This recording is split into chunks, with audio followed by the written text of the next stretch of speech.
क्या बात है मेरे भाइयों, अभी बड़े कॉन्फिडेंस में चल रहे हो कि मार्केट बड़ी खूबसूरत हुई हुई है, ओल्ड कॉइन पंप कर रहे हैं, किसी भी ओल्ड कॉइन को बाय कर लो वो पंप ही करेगा।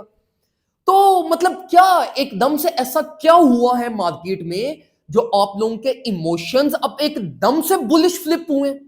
मतलब आपने ये चीज नोट की है कि थ्रू आउट द रैली जिसमें बिटकॉइन ने $90,000 को जब फर्स्ट अटेम्प्ट में टेस्ट किया, तब आप लोग एज सच बुलिश नहीं थे। आप लोग ओल्ड कॉइन को लेकर फिर भी फियरफुल थे कि अगर अब बिटकॉइन गिरा तो ओल्ड कॉइन को क्या होगा, अब अगर बिटकॉइन गिरा तो ओल्ड कॉइन क्या हो, तो फोतगियां हो जानी। तो अब ऐसा मार्केट में ऑल द वे क्या हुआ है कि आप लोग एकदम से बुलिश हो गए? एक पॉइंट यहां पे मैं ये हाईलाइट करना चाह रहा हूं कि देखो, आपके इमोशंस हमेशा गलत टाइम पे इनगल्फ होते हैं।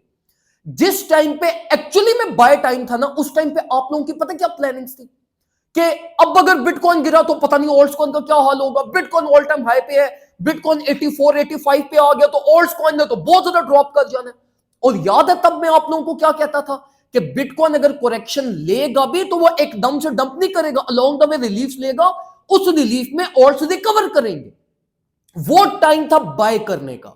अब देखो, अब वो रिलीफ की रैलीज ऑल्ट्स लेना स्टार्ट हो चुके हैं और अब यहां पर आके ट्रेडर्स की 90% जो ट्रेडर्स हैं उनके इमोशंस बुलिश हो रहे हैं, जो कि एक्चुअली में आप लोग एक गलत चीज प्लान कर रहे हो, गलत इस तरीके से प्लान कर रहे हो कि देखो, market already over hype range में है। पहले तो सिर्फ बिटकॉइन ने रैली ली थी ना, तो ऑल्ट्स में स्पेस अवेलेबल थी, हम ऑल्ट्स को ट्रेड कर रहे थे। अब बिटकॉइन भी रैली ले गया, ऑल्ट्स भी रैली ले गया। मेजॉरिटी ऑफ ऑल्ट्स कॉइन को अगर आप देख लो, सॉल ऑलरेडी रैली ले चुका था, इथेरियम ने रैली ले ली, एक्सआरपी ने रैली ले ली, कार्डानो ने रैली ले ली, सैंड को देख लो, माना को देख लो, जितने भी मेजर कैप्स हैं सबने अपनी अपनी रेलिवेंट रैलीज ले ली। अब जब उन सबकी रैलीज हो चुकी है, मार्केट एक बैलेंस्ड मूव की तरफ आ गई है, तो अब आप बुलिश हो रहे हो।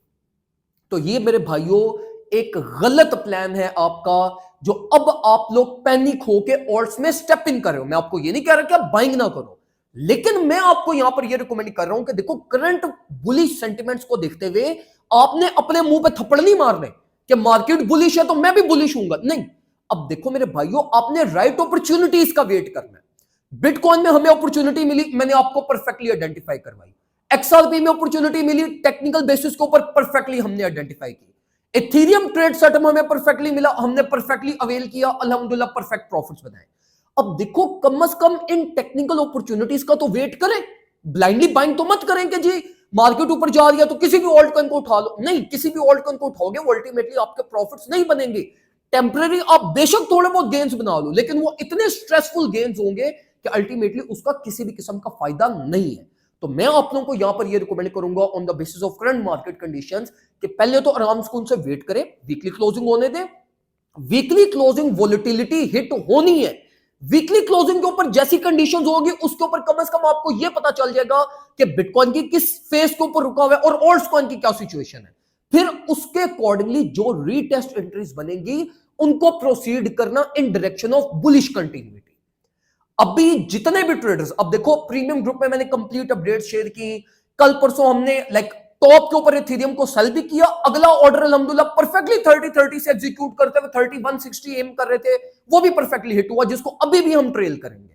बिटकॉइन की ब्रेकआउट एंट्री हम प्लान कर रहे हैं, ब्रेकआउट होगा, प्लान करेंगे with type stop loss as per core technicals. अब अगर टेक्निकल्स में आपको अपॉर्चुनिटीज नहीं मिले, मार्केट बेशक 100% पंप कर दिया, यू नेवर स्टेप इन, आप उसको अवॉइड ही करते हैं।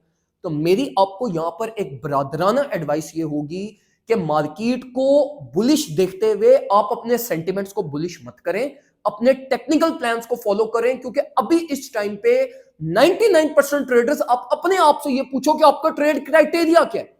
जो आप ये पोजीशंस प्लान कर रहे हो, जो आप ये एंट्रीज अभी ले रहे हो, इसमें आपका क्राइटेरिया क्या? बेसिकली अपने आप से अपना क्राइटेरिया पूछो, तो आप यही अपने आप को जवाब दोगे कि यार मार्केट ने रैली ली है तो ये और ऊपर जाएगी, और ऊपर जाएगी, अब मुझे लग रहा है कि और ऊपर जाएगी, बिटकॉइन 93 का ब्रेकआउट करेगा, और पंप करेंगे। ये क्राइटेरिया आपका टेक्निकल बेस्ड क्राइटेरिया नहीं है। तो इसलिए मेरे भाइयों, आप टेक्निकल एनालिस्ट हो, मैं टेक्निकल एनालिस्ट हूं, हमारी प्रायोरिटी ये होती है कि हम टेक्निकल एनालिसिस के अकॉर्डिंगली कोर अपनी एंट्रीज प्लान करें। अगर हमें ना एंट्री मिले तो हम हफ्ता हफ्ता 2-2 हफ्ते भी वेट करते हैं, बेशक उसके बीच में मार्केट जहां मर्जी चली जाए। तो मेरी आपको भी यही रिकमेंडेशन होगी, इससे मिलता जुलता प्लान बनाइएगा। हम वीकेंड के ऊपर है, वीकेंड वॉल्यूम कभी भी ट्रस्ट के काबिल नहीं होता, किसी भी टाइम पे फ्लिप कर जाता है और अल्टीमेटली न्यू वीक में weekend traded volume volatility trigger करवाता है। तो वो फिर एक वैसे भी एक अच्छा वो टाइम नहीं होता कि आपको ट्रेड प्लान करो। हाँ, स्पॉट एक्विजिशन करनी है वो हम कर लेते हैं, लेकिन फ्यूचर सेटअप्स यूजुअली हम अवॉइड करते हैं। बाकी इंशाल्लाह मैं आप लोगों को लाइव सेशन के अंदर डिटेल में एक्सप्लेन करूंगा कि क्या फर्दर प्लान्स आप लोगों ने बनाने हैं, फिर उसके अकॉर्डिंगली आप लोग फर्दर जो भी डिसीजंस लेने हुए या क्वेश्चंस आपने पूछने हुए वो लाइव सेशन में आप मेरे से पूछ सकते हैं। दुआ में मुझे याद रखिएगा, अपना ख्याल रखें। अल्लाह हाफ़िज़।